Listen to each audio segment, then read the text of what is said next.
질문이요. 네. 선생님 쓰셔야 되는데. 아니, 괜찮아요. 질문 교수님, 여기다가 살짝, 이건 진짜 표가 완전 멋있어요. 얘가, 여기가 초성? 아닙니다. 예스. 이 정정이라는 토대가, 이 토대가 초선, 제2선, 제3선, 제4선, 공무변조, 직무변조, 무소유처, 비상비비상처, 상순혈까지. 여기에서. 토대가 되는 거죠. 네. 그러니까 이제 초선이라는 말도 사실은 초선이라는 말 자체가 이걸 다 포함해. 그러니까 초선만큼의 집중 상태에서 초선만큼 여실직연하고 초선만큼 해탈직연하고 그러면 다시 제2선으로 올라가서 제2선의 토대에서 제2선만큼 여실직연, 제2선만큼 해탈직연 이렇게 단계적으로 올라가요. 그래서 초선이라는 말을 할 때 경에서는 그냥 초선 이렇게 표현을 안 해. 초선을 성취해서 머문다라는 표현을 하거든. 아, 네. 그러니까 머문다라는 의미가 뭐냐면 초선이라고 하는 초선을 성취하면 초선이란 토대를 갖춘 거잖아. 거기에 머문다. 초선의 상태를 유지하는 거잖아. 초선의 상태, 초선이라는 토대 상태를 유지하면서 이어지는 일을 하는 거야. 오케이, 되죠? 네, 또 있어요. 그러니까 이 수행을 볼 때 그 성취에서 머문다라는 요 표현을 주목해야 돼. 네네. 그 다음에, 네. 어딨더라? 뭐더라?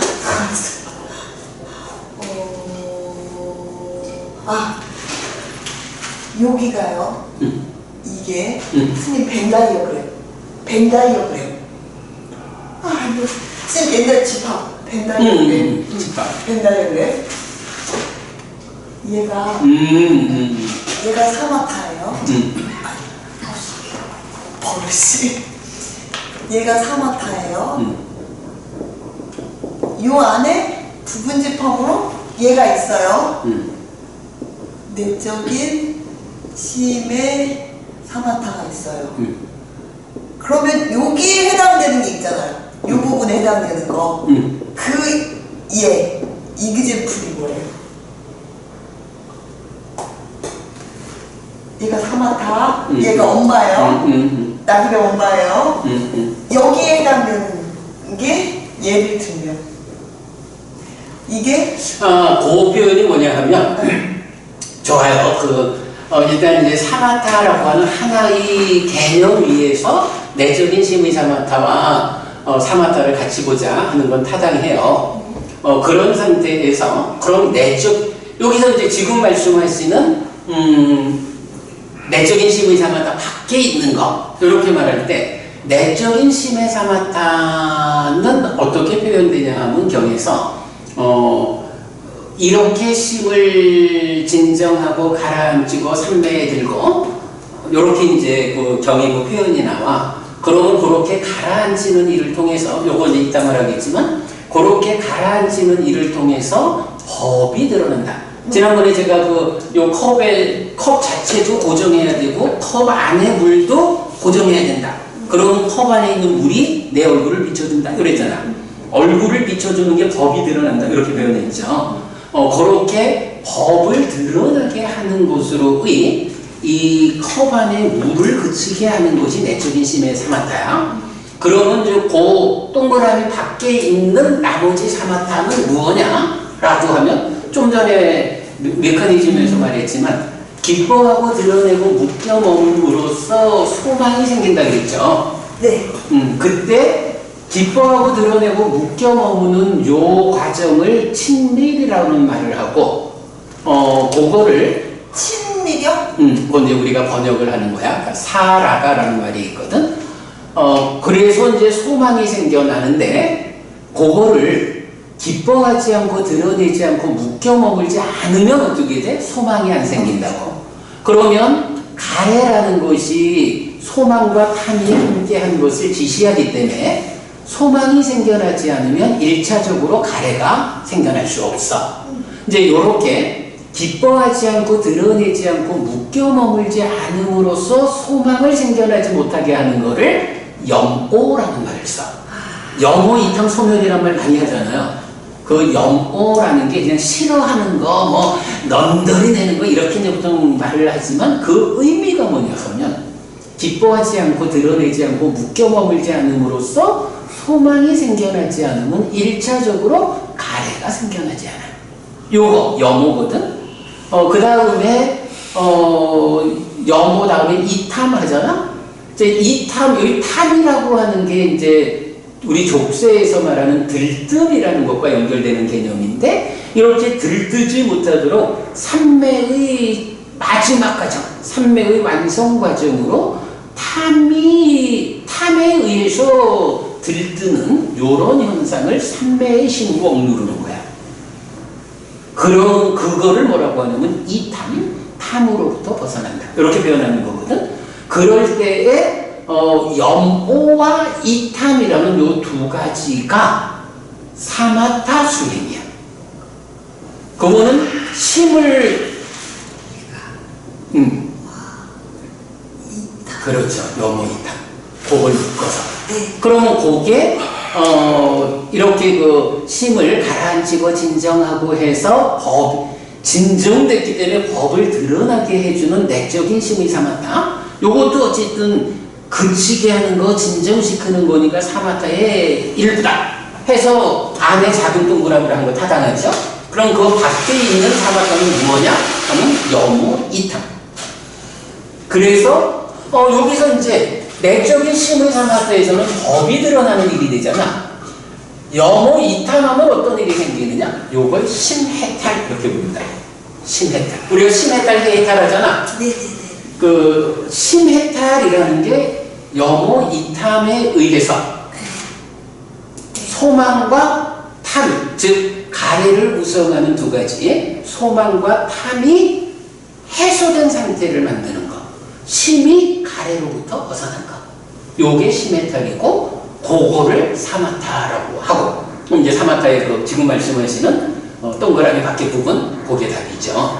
그런데 이제 사실은 요런 심해탈도 그 밑에서 작용하는 무명이 남아있으면 어떻게 돼?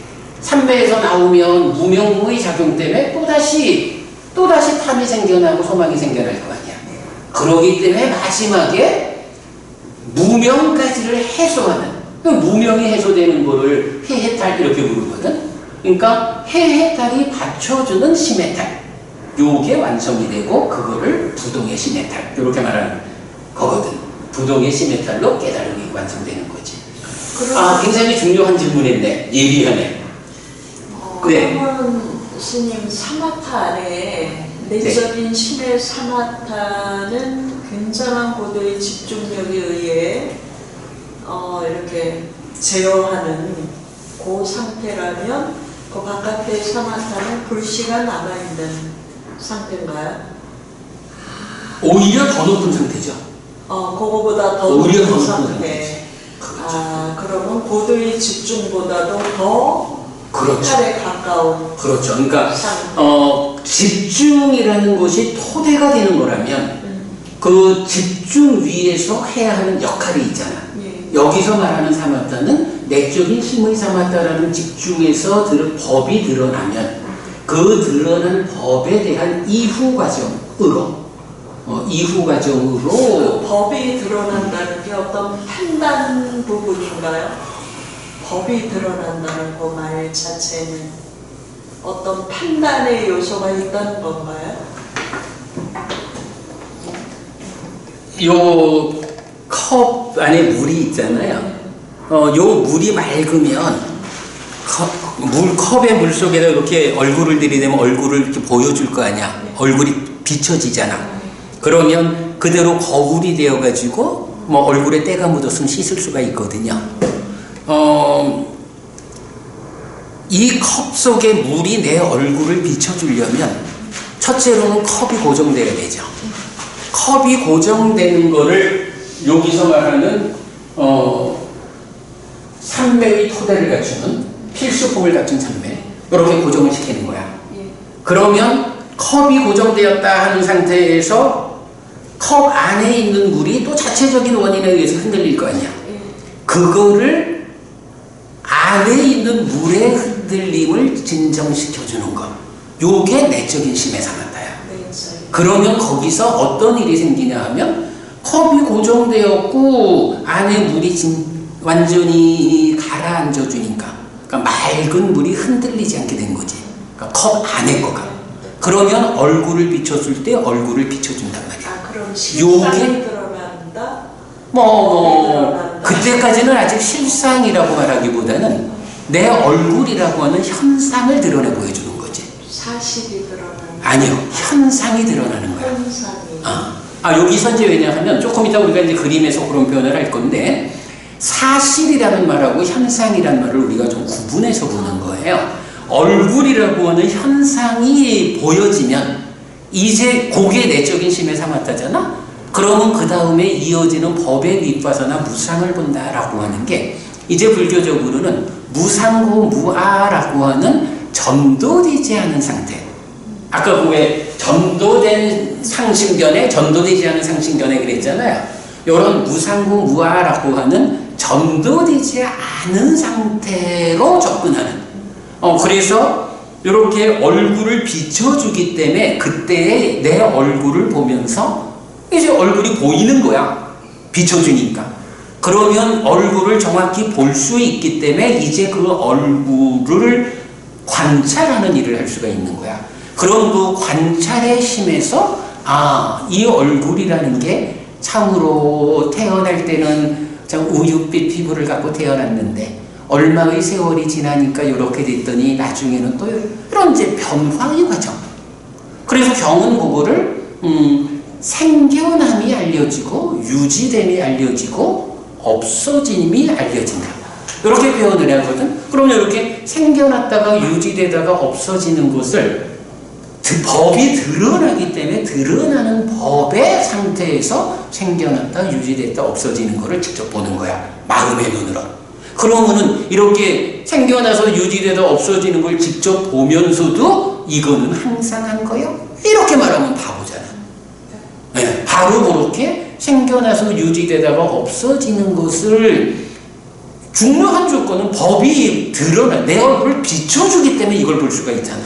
그러니까 물론 이제 비춰준 상태에서 이걸 보는 것도 수행의 과정이지만 바로 그걸 법의 윗바사나를 하거든.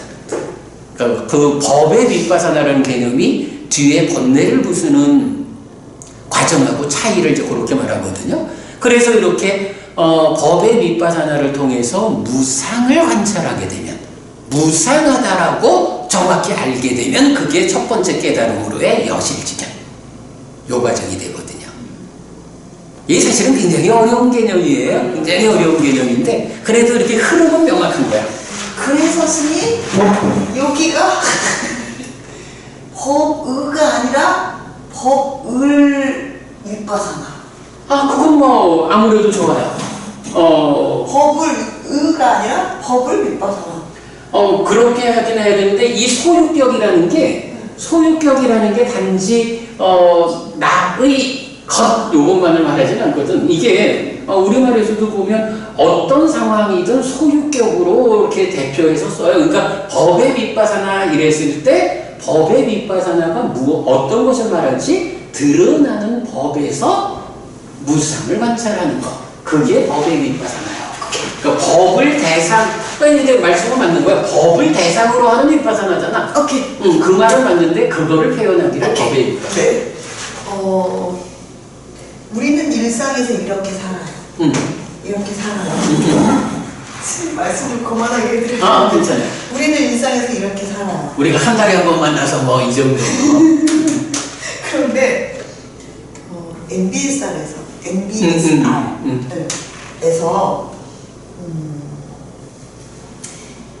이렇게 이 상태에서 보는 것을 연습시켜요.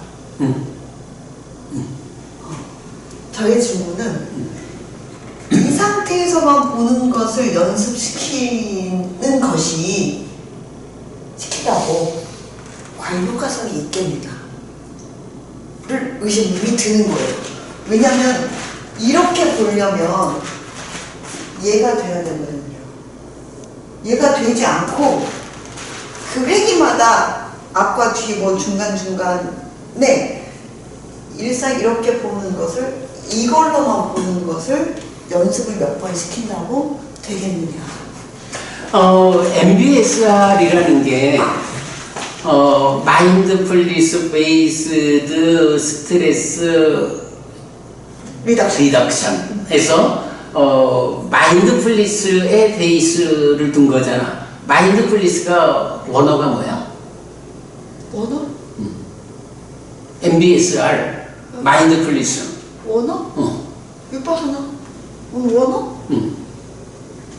마인드풀니스가 어떤 단어를 번역한 말이냐고. 사띠. 그래, 사띠. 사띠에 기반해서 스트레스를 해소한다 이거잖아. 네. MBSR. 네. 사띠에 기반했다라는 것을 달리 말하면 사념초 수행. 네. 사실 불교 신자들이 사념초 수행을 한다라고 하면 기본적으로 믿음, 정진, 사띠, 삼매, 지혜라는 5가지 기능. 그래서 믿음으로부터 출발하는 부처님의 깨달음에 대한 믿음으로부터 시작해서 사띠, 사마디, 빠냐 이렇게 나가는 게 사념초 수행이야. 불교 신자들이 사념초 수행을 하면 부처님에 대한 믿음으로부터 시작하기 때문에 MBSR이 말하는 그 효과를 완전하게 누릴 수가 있어. 그런데 MBSR이 그거는 물론 이제 불교라고 하는 종교성이 배제되고 오직 사띠라고 하는 이 기능 테크닉만 가지고 불교처럼 사념초 수행으로 여실직연하고 그 위에서 해탈직연하는 깨달음을 지향하는 그런 목적은 배제하고 스트레스를 감소하는 요 정도의 목적을 가지고 사띠를 활용하자. 요게 말하자면 MBSR이지 뭐. 네.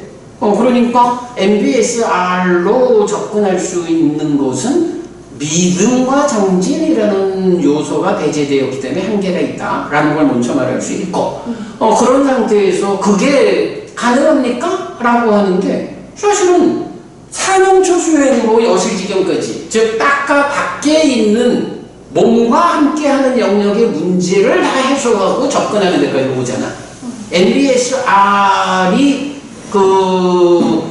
최선의 방향을 잡아서 간다 하면 MBSR 가지고 사념초의 효과를 누릴 수가 있지. 다만 그거 가지고는 완성으로 못 가지. 그러니까 왜냐하면은 그 MBSR이 스트레스를 해소하는 정도의 목적성을 가지고 접근을 하다 보니까 그 이후에 이어지는 사마타 미파사나에 의한 해탈지경 이렇게는 아예 엄두를 두지 않는 거지. 그래서 그걸로 완성으로 갈 수는 없지만 MBSR만 가지고도 일반적으로 살아가면서 생겨나는 다양한 문제들 대표해서 스트레스라고 하는 이거를 해소하는 일은 충분히 가능하지. 사띠라고 하는 것이 가지는 힘이지. 네. 네. 그것은 MBSR에 대한 이제 스님의 정리인데 저의 질문은 이해가 되지 않는데 여기까지 가지도 못했는데 그게 여기를 몇 번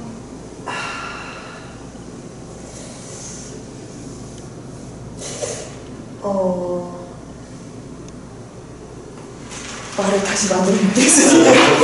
그거는 아마 이거를 조금 더 봐야 될 거야. 네, 네. 왜냐하면 이 그림 중에 사실은 가장 중요한 관점이 어디냐 하면 1차 인식도 누구나 다 네이처 메이처라는 골격은 갖고 있어. 네. 그러나 MBSR이 됐든 수행이 됐든 어떤 말을 쓰든 중요한 거는 네이처 웨이처로 진행되는 삶의 질을 높이는 거거든. 질을 높이는 것은 네이처 웨이처에 직접 있지 않고 욕탐, 관심이 어떤 탐진치를 싣고 오느냐, 탐진치를 얼마나 줄여나가는 삶을 사느냐, 그게 결정하는 거거든. 그 완성은 더 밑에 와가지고 번뇌를 상해 정도를 얼마나 해소하느냐, 이런 공동 주관을 제어하는 일이 효과를 만들어내는 거거든. 그 관점에서 고관점으로 좀 관심을 돌려보면 뭐 생각하시는 어떤 문제들에 대한 답이 나올 것 같은데. 네. 질문도 어렵지 이거는. 네. 뭐라고 마시자. 힘들어. 교수님 커피 그만 드시고 물 드세요. 물 마실까? 시원한 물 줘주세요. 커피 마시면 안 되겠지. 커피 그만 드시고요. 스님, 네. 뭐 쉬는 상황으로 얘기합시다. 이거. 네네. 설명하려고는 하지 마시고, 네. 지금 수행이 깨달음으로 가기 위해서 얼마나 필수 불가결한지 지금 네. 말씀하시잖아요. 네. 근데 지난번 니까에 읽으면서 드는 생각이 모두 다 수행에서 깨달았다고 하지 않고 부처님 말씀에 의해서 저도 주셔요. 네. 부처님 설법을 하면 깨닫고 병이 없습니다. 부처님 병이 없습니다. 부처님. 그리고 누구는 예루자가 됐다 그러고 누구는 불안자가 됐다 그러고 누구는 아란이 됐다 그러고 부처님이 깨달으시고 야, 이 법은 설명하기 되게 어려워. 알아듣는 사람이 많지 않을 거야. 이랬어요. 근데 니까에는 설명은 다 깨달아요. 다 경이 없습니다. 경이 없습니다. 다 깨달아요. 안 깨닫는 사람은 왜 없어요. 다 깨달아요. 네. 다 또 뭐 이 대승불교에 오면은 뭐 하래에서 깨닫고 방에서 깨닫고 뭐 그래. 내가 수행에서 깨달았다라고 하는 사람은 하나도 없어. 다 언하에 깨달아요. 네. 근데 지금 스님의 말씀은 수행이 얼마나 깨달음으로 가는 필수 불가능한 건데 저도 뭐 수행 아닌 수행은 하지만 정말 수행이야말로 뭐 깨닫지는 못하겠지만 스트레스 리덕션은 확실히 되는 것 같아요. 당연하죠. 네. 그래서 다 깨닫는 것은 우리가 관화선도 뭐 깨닫는 데서 아주 관화선이 최고인 것이냐 관화선에서 얘기하는데 그게 바로 깨어서 어디에 갖다 닿는 거거든요. 수행이 아니고 사마타가 아니고 위파사나가 아니고 뭔가 자기의 틀을 깨는 거예요. 그게 깨진다라고 하면 수행을 하니까 깨지는 거지 뭐.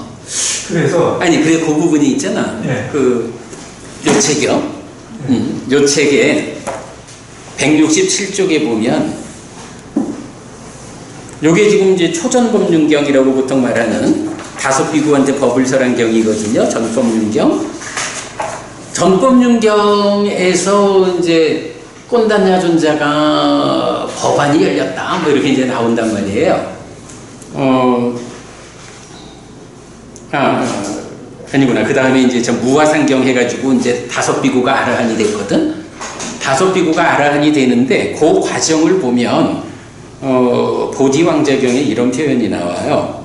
왕자여 나는 함께하는 다섯 비구를 설득할 수 있었다. 왕자여 나는 2명의 비구를 가르치고 3명의 비구는 탁발했다. 3명의 비구가 탁발하여 가져온 것으로 6명이 먹었다. 나는 3명의 비구를 가르치고 2명의 비구는 탁발했다. 2명의 비구가 탁발하여 가져온 것으로 6명이 먹었다.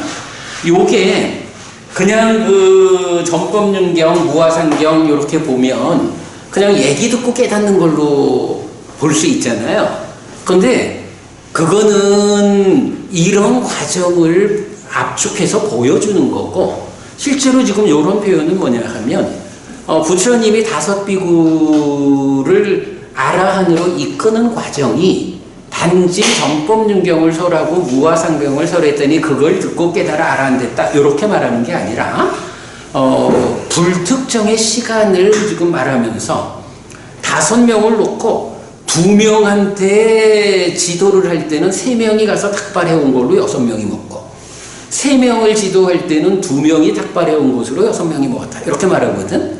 이거는 전법윤경 무화상경을 설법을 듣고 단박 깨달아서 아란이 됐다 이렇게 말하는 게 아니고 표현은 그런 사건을 제시하고 있지만 그 깨달음의 과정에서는 전법윤경이 설해지면 전법윤경에 의한 만큼을 부처님이 비구들을 앉혀놓고 말하면 수행지도를 하는 거야. 2명을 수행지도하면 3은 탁발해오고 그리고 무화상경을 말하고도 무화상경을 말한 만큼 또 데리고 지도를 하는 거야. 그러면 그 사이에 탁발해온 걸로 6이 먹고 이런 불특정의 시간이 포함되어 있다라는 것을 우리가 이렇게 확인할 수 있는 거거든. 그러니까 많은 경들이 뭐 법을 설하니까 듣고 단박 깨달았다 이렇게 이제 나타나는 경우들이 많은데 뭐 물론 준비된 사람 같으면 뭐 그 마지막 과정을 듣고 자기 스스로 내면의 문제를 해소하는 어떤 과정에 의해서 깨달을 수 있겠지 뭐. 그게 단박인지 아닌지는 몰라도. 그러나 이제 전반적으로 경이 말해주는 거는 경은 사건 단위를 에피소드로 소개하고 있기 때문에 이렇게 설명되고 깨달았다 이렇게 표현을 하지만 그 과정은 이렇게 불특정의 시간이 들어있다라고 보는 게 당연할 거예요. 그 시간이 수행의 시간이라는 거죠. 그렇지. 그 부처님한테서 안내를 받았잖아. 안내를 받았으니까 안내받은 대로 자기 안에서 번뇌를 부수는 과정이 5가지 장애를 제거함으로써 그 4년초로 장애를 제거하는데 필요한 시간이 있고 장애가 제거되고 칠각지가 가득 찼을 때 사마타 위파사나로 번뇌를 부수고 깨닫는 각각의 시간이 소요되는 거죠. 그래서 보면 뭐 부처님 제자 중에 일단 뭐 가장 유명한 분들로 하면 사리푸타 존자는 보름 걸려서 깨달았다 그러잖아. 마하모카나나 존자 같으면 7일 만에 깨달았다 하거든요. 그런 분들도 뭐 그만큼의 시간이 필요한 거야. 경에서 하나의 에피소드를 소개하는 데에서 뭐 특히 이제 우리가 법이라는 걸 말할 때 그 시간을 넘어선 것이라고 법을 소개하고 있잖아. 시간이라는 개념을 배제하고 어떤 에피소드를 소개하고 있는 거기 때문에 시간이 배제된 에피소드를 시간이 걸리지 않는 것으로 해석을 하는 것은 적절하지 않을 수가 있죠. 그러면 탁발하는 시간이 며칠로 선정을 했는지는 모르지만 사리불의 15일과 예를 들어서 목벌년의 7일을 우리가 깨달음에 소요되는 시간의 하나라고 봤을 때 부처님은 네. 야, 내가 이거 깨달은 것을 이거 얘기하면 사람들이 알 수 있을까? 라고 했거든요. 그게 시간하고 연관이 됐을까요? 아니면 아니죠. 그때는 그러니까 그 최초로 이제 부처님이 당신의 깨달음의 소개를 드러낼 때 과연 바로 거기서 이제 이 딱가라는 개념이 나오거든. 딱가의 영역을 넘어선 내가 성취한 법을 가래에 의한 이 알라야라고 하는 것을 좋아하는 중생들이 이해하기 어렵다. 이제 해가지고 이제 그 말씀 나오는 건데, 그래도 이제 거기에서 그럼에도 불구하고 부처님이 범천의 요청을 받아들여가지고 법을 설하기도 하잖아. 그럴 때 이제 거기서 얘기가 뭐예요? 아직 눈에 때가 적은 중생들이 있다. 사실 이제 그래요. 중요한 관점 하나가 이 부처님의 가르침 깨달음의 길이 모든 존재들을 다 깨달음으로 이끈다라고 말하진 않아요. 눈에 때가 적은 중생들이 있다. 그들이 이 법을 듣는다면 그들이 깨달을 수 있다. 이렇게 말을 하고 그런 가운데에 설법을 하기로 결정을 하잖아요. 그런데 그 눈에 때가 덜 끼는 사람들 중에 가장 덜 낀 사람이 부처님이셨을 거라고 이해되어져요. 뭐 그렇게만 봐야겠죠. 그렇죠? 그런 부처님이 깨닫고 나서 어떻게 생각하셨냐면 이걸 설명해도 알아들을 사람이 있을까? 라고 했어요. 그래. 네. 그랬는데 그럼에도 불구하고 눈이 깨끗한 사람들은 깨달을 수 있다라고 판단을 했잖아. 여기서 큰 차이 하나를 봐야 되는 게 부처님이 깨닫는 거하고 부처님의 제자들이 깨닫는 거하고는 결정적 차이가 있잖아. 부처님은 스승이 없이, 그러니까 알려지지 않은 길을 스스로 찾아가면서 깨달았거든. 그런데 이제 부처님이 법을 설한다라고 하면 제자들한테는 길이 있는 거야. 그러니까 없는 길을 스스로 개척해가지고 깨닫는 그 과정 하고 이제 부처님이 길을 정확히 알려주면서 따라만 와 해서 따라가서 깨닫는 거하고, 그래서 우리 책에서는 이제 그 부처님의 깨달음이 있는가 하면 제자들의 깨달음의 재현이라는 표현을 쓰거든. 이 차이, 아마 지금 법부님 말씀은 뭐 분명히 타당한 지적이라고 생각이 되는데 거기에 대한 답으로 말을 하자면 그걸 거야. 스승 없이 스스로 길을 찾아내서 깨닫는 과정으로의 부처님하고 이제 부처님이 길을 가르쳐주면 그 중에 눈에 때가 적은 자들이 길이 알려졌기 때문에 깨달을 수 있다. 이렇게 말하는 거하고 그런 식으로 이해를 해야 될 거예요. 어제도 부처님 법을 설한 건 사실이잖아. 예. 그래서 저는 그 수행의 얘기를 하다 보니까 그렇게 되는데 우리 교수님도 그 책에 쓴 말씀 중에 이런 게 있어요. 그 불법이 우리 심리학에 적용될 때 어떤 방법론에 우선해서 이론이 우선한다 이렇게 설명하셨어요.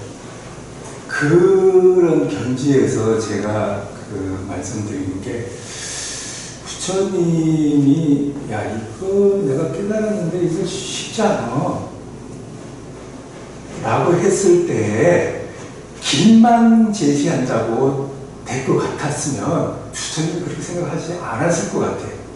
그냥 저는 저의 이해로는 야 이게 내가 그동안 길을 몰랐기 때문에 내가 못 깨달았는데 아 이제 보니까 이게 길이 있네? 요 길만 알려주면 돼 라고 생각하셨다면 야 이거 다른 사람한테 얘기해주면 힘들걸? 라고 생각하지는 않았을 것 같아요. 길 알려주는 거니까 이게 길이야. 법부님 생각은 뭔데? 그래서 수행이 엄청 중요함에도 불구하고 깨달음으로 가는 길에는 무상고 무아가 더 중요하고 뭐 팔정도 내지 사성제가 우선 설해지는 게 이런 사마타 위파사나 수행보다 먼저 돼야 되는 거라고 저는 생각이 돼요. 당연하죠. 아니 그래서 저도 시작하면서도 거짓말도 사성제부터 얘기를 한 거고 사마타 위파사나라고 하는 거 최종적으로 위파사나라고 하는 게 뭐냐 하면 오늘도 제가 상심견해, 전도된 상심견해와 전도되지 않은 상심견해 이 얘기를 하면서 전도되었다라는 것은 상가가정의 전도고 전도되지 않은 게 무상고 무아부정이라는 그런 표현을 했고 또 법의 위파사나에서 하는 것도 무상을 관찰하는 거. 이래서 무상고무화라고 하는 전도되지 않은 사실로 접근해가는 과정이 수행의 과정인 거야. 사마타 윗바사나, 내적인 심해 사마타, 법의 윗바사나, 사마타 윗바사나 이래 해서 가는 과정이 상라 과정이라는 전도된 중생의 삶을 전도되지 않은 무상고 무아 부정으로 바꾸고, 근데 사실은 또 그걸로 완성은 아니야. 이 깨달아 열반을 실현했다라고 하는 것은 이 무상고 무아 부정이라는 전도되지 않은 안음이 완성되었을 때 거기서 무상이 가라앉아서 고가 락으로 변하는 무아인 가운데 락의 특성을 보여주는 열반을 실현하는 거라고. 그래서 일단 해탈지견이라는 깨달음의 상태가 되면 무상고 무아 부정이라는 이 전도되지 않음의 완성 과정, 그래서 그게 완성되었기 때문에 무상이 가라앉고 고가 가라앉아서 락으로 전환돼. 그러나 무아인 열반의 시련 이렇게 되거든요. 지금 말씀하신 거는 저는 그대로 다 같은 맥락으로 공감을 해요. 당연히 이런 삶에 대해서 무상고 무아라고 하는, 여기 이제 삼법인이잖아. 우리 이제 독성집 나중에 이제 살펴보시면 열애가 깨달은 게 무엇냐라는 부처님의 깨달음을 대표하는 게 첫 번째가 삼법인이야. 삼법인이라는 것은 열애의 출현 여부와 관계없이 세상에 존재하고 내 삶에 적용되는 원리라고. 이런 삼법인을 부처님, 이거는 열애의 출현 여부와 관계없어. 즉 부처가 깨닫기 전에도 세상을 움직이는 원리는 무상고무한 거야. 부처가 출현했다라는 건 뭐냐 하면 무상고무아라는 세상의 원리를 아무도 모르고 있을 때 이제 깨달음이라는 방법에 의해서 이 세상의 원리를 발견하고 그에 부합한 삶을 실현한 거야. 이게 열애의 출현과 무관하게, 그러니까 열애가 출현하든 출현하지 않든 세상에 있는 요 이제 삼법인이고, 두 번째로 나오는 게 동일한 묘사를 하면서 연기, 12연기를 말하는데, 연기에 대해서는 마지막에 한마디가 더 들어가. 여기에서의 조건성. 이래가지고 12연기라는 것은 여기 중생들의 세상, 열반 아닌 중생들의 삶의 영역에 적용되는 조건성이다. 이런 표현이 하나 더 들어가는 거야. 그래서 그 삼법인 연기 이런 그 깨달음, 그 부처님 깨달음의 본질을 드러내주는 거, 이게 당연히 먼저 알려줘야 되는 거예요. 그러니까 우리가 수행 이야기를 할 때도 계속 사는 이야기를 먼저 하잖아. 그리고 그런 삶에 대한 이해 위에서 내 삶의 과정에 이런 문제들이 있구나. 또 보자면 번뇌의 문제, 무명의 문제, 탐진치의 문제, 가래의 문제, 이렇게 이제 문제가 나오잖아. 그러면 그 문제를 어떻게 해소할 거냐 라는 문제 해결의 관점에서 2차적으로 제시되는 게 수행이라고. 8정도가 그거잖아. 그렇게 이제 보아야 하기 때문에 저는 지금 고부님 말씀하시는 부분 공감해요. 당연히 삶에 대한 이해, 무상고 무아가 먼저고, 그 문제 해결을 위해서 8정도가 있고, 8정도의 실천이라는 고멸도 존재해서 가는 거거든. 그럴 때 이제 이런 8정도 이야기, 수행 이야기를 또한 우리가 경에 의해서 명확히 알지 못하면 그 해결의 길을 정확히 못 가는 거지. 그래서 그냥 삶에 대해서도 분명히 알아야 하고, 삶의 문제를 해결하는 거로의 수행에 대해서도 분명히 알아야 하고, 함께 가야 되는 거. 타당하다고 봅니다. 선생님, 이거 지우시기 전에 사진 한번 찍을게요. 아니, 안 찍으셔도 돼요. 그리고 지워주세요.